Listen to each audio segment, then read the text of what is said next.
A very good morning to all of you. आप लोग कैसे हैं बच्चों? गुड। आज हम कॉन्वर्सेशन में अपना टॉपिक नंबर 3 पढ़ेंगे और उसको समझेंगे। कौन सा टॉपिक पढ़ेंगे? Topic number 3। तो चलिए शुरू करते हैं। हमारा थर्ड टॉपिक है sentences relating to good manners. ऐसे सेंटेंसेस जो गुड मैनर्स से रिलेट करते हैं, उन सेंटेंसेस को बोलना गुड मैनर्स में आता है कि ये व्यक्ति अच्छा इंसान होगा। तो चलिए हम सेंटेंसेस को देखते हैं। ये हैं फर्स्ट 5 सेंटेंसेस। पहले इनको एक बार हम पढ़ लेते हैं, फिर इनके मतलब को समझेंगे।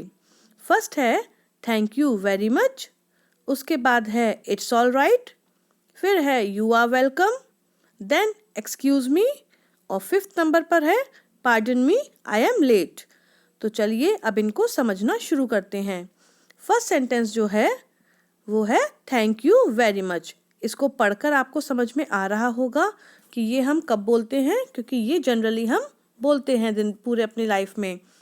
तो जब कोई व्यक्ति हमारी हेल्प करता है या हमारा कोई काम करता है तो हम उसको क्या बोलते हैं? Thank you very much. हमें किसी चीज़ की ज़रूरत होती है और कोई व्यक्ति हमको वो चीज़ दे देता है तो इसका मतलब ही हेल्प्ड मी, उसने हमारी मदद की। तो हम क्या बोलते हैं? Thank you very much. उसके बाद है इट्स ऑल राइट।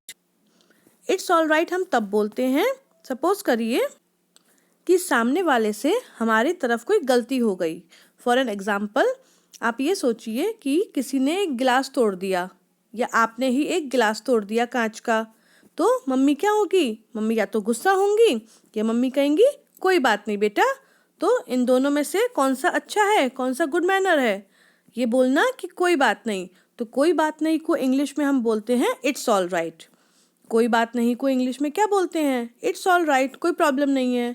तो इट्स ऑल राइट हम ऐसे भी यूज़ कर सकते हैं। या हमसे कोई गलती हो गई और जिसके लिए मतलब जिसकी तरफ हमसे गलती हुई है वो हम उससे सॉरी बोलेंगे। हमसे गलती हुई तो हम सॉरी बोलेंगे ना, और जिसके लिए हमने गलती की है वो क्या बोलेगा? इट्स ऑल राइट, मतलब कोई प्रॉब्लम नहीं है, कोई बात नहीं। ऐसा होता रहता है। अगला है you are welcome. You are welcome हम जनरली थैंक यू के बाद बोलते हैं। सपोज करिए सामने वाले को आपने कोई हेल्प की और उसने आपको बोला थैंक यू, तो आप क्या बोलेंगे? आपको बोलना चाहिए कि यू आर वेलकम। इसका मतलब क्या है कि आप मुझसे ऐसी मदद की उम्मीद आगे भी कर सकते हैं। आप चाहें तो आगे भी मेरी मदद ले सकते हैं। इसका मतलब ये होता है you are welcome. Excuse me और पार्डन मी दोनों संग संग चलते हैं। एक्सक्यूज मी मतलब होता है कि माफ़ कीजिएगा। सब उसके दो दो वेज हो सकते हैं इसको समझने के। पहला ये हो सकता है कि एक जगह पर कई सारे लोग खड़े हुए हैं और आपको उनमें से किसी एक से बात करनी है। तो आप क्या कह के उसको बुलाएंगे कि excuse me please come here. या फिर आप अपनी क्लास में बैठे हैं और आप सीट में अंदर की साइड बैठे हैं, वहाँ से निकलने की जगह नहीं होती है, तो आप अपने जो पार्टनर है उससे क्या बोलेंगे? एक्सक्यूज मी मुझे बाहर जाना है। या फिर हम एक्सक्यूज मी इसलिए भी यूज़ कर सकते हैं, कभी कभी पब्लिक में हम स्नीज कर देते हैं, मतलब छींक देते हैं, या फिर बर्प कर देते हैं, डकार ले देते हैं। तो इन सब चीज़ों के लिए भी हम क्या बोलते हैं? एक्सक्यूज मी या फिर पार्डन मी। पार्डन मी हम तब भी बोल सकते हैं जब हमको किसी की बात एक बार में समझ में नहीं आती, तो हम उससे बोल सकते हैं कि pardon me I can't hear you या I had not hear you. और यहाँ पर लिखा है pardon me I am late, तो मतलब मुझे माफ़ कर दीजिएगा मैं लेट हो गया, मुझे आने में देर हो गई। तो ये थे 5 sentences.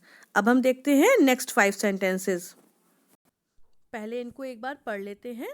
I am very sorry, it's my pleasure, no problem at all, I need your blessings, please beg my apologies. तो चलिए अब इनको समझते हैं। आई एम वेरी सॉरी, इसका मतलब तो आपको समझ में आ ही रहा होगा। आपसे कोई गलती होती है तो आप क्या बोलेंगे? आई एम वेरी सॉरी। नेक्स्ट है इट्स माई प्लेजर। इसको हम तब बोल सकते हैं, सपोज करिए किसी ने आपसे कहा कि क्या आप ये काम कर सकते हैं, तो आप बोल सकते हैं yes sure it's my pleasure. Pleasure मतलब मुझे ये काम करने में खुशी होगी।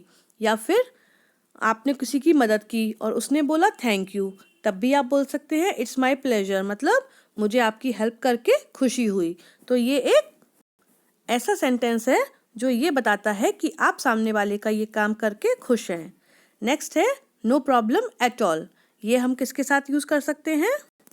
इसके लिए एग्जाम्पल के तौर पे अगर मैं लूँ तो जैसे आप कहीं सफ़र कर रहे हैं, कहीं ट्रैवल कर रहे हैं और आपकी बगल वाली सीट खाली है, तो कोई आपसे आके पूछे क्या मैं यहाँ पे बैठ सकता हूँ, then you can say no problem at all, you can sit here. मुझे कोई दिक्कत नहीं है, आप यहाँ पर बैठ सकते हैं। या फिर आपका कोई फ्रेंड आपसे एक पेंसिल बोरो करना चाहता है, वो पेंसिल लाना भूल गया है, तो आप क्या बोल सकते हैं जब वो आपसे पूछे कि मैं आपसे तुम्हारी पेंसिल ले सकता हूँ? आप बोल सकते हैं yes you can, I have no problem at all. तो ये इस तरीके से हम यूज़ कर सकते हैं। नेक्स्ट है आई नीड योर ब्लेसिंग्स। ब्लेसिंग्स मतलब होता है आशीर्वाद। तो ये हम अपने बड़ों से कभी भी बोल सकते हैं। जब हम कोई अच्छा काम करने जा रहे हैं, कहीं दूर जा रहे हैं, कोई एग्ज़ाम देने जा रहे हैं, तो हम उनसे बोल सकते हैं आई नीड योर ब्लेसिंग्स। और लास्ट है प्लीज़ बेग माई अपॉलॉजीज़, मतलब मेरी क्षमा याचना स्वीकार कीजिए। मतलब हम आई एम सॉरी की जगह प्लीज़ बेग माई अपॉलॉजीज़ भी बोल सकते हैं, मतलब मुझे माफ़ कर दीजिए या फिर मेरी क्षमा याचना स्वीकार कीजिए। तो ये थे हमारे कॉन्वर्सेशन के आज के सेंटेंसेस जो किससे रिलेटेड थे? गुड मैनर्स से। इनको प्रैक्टिस कीजिएगा और इन्जॉय कीजिएगा। Good bye.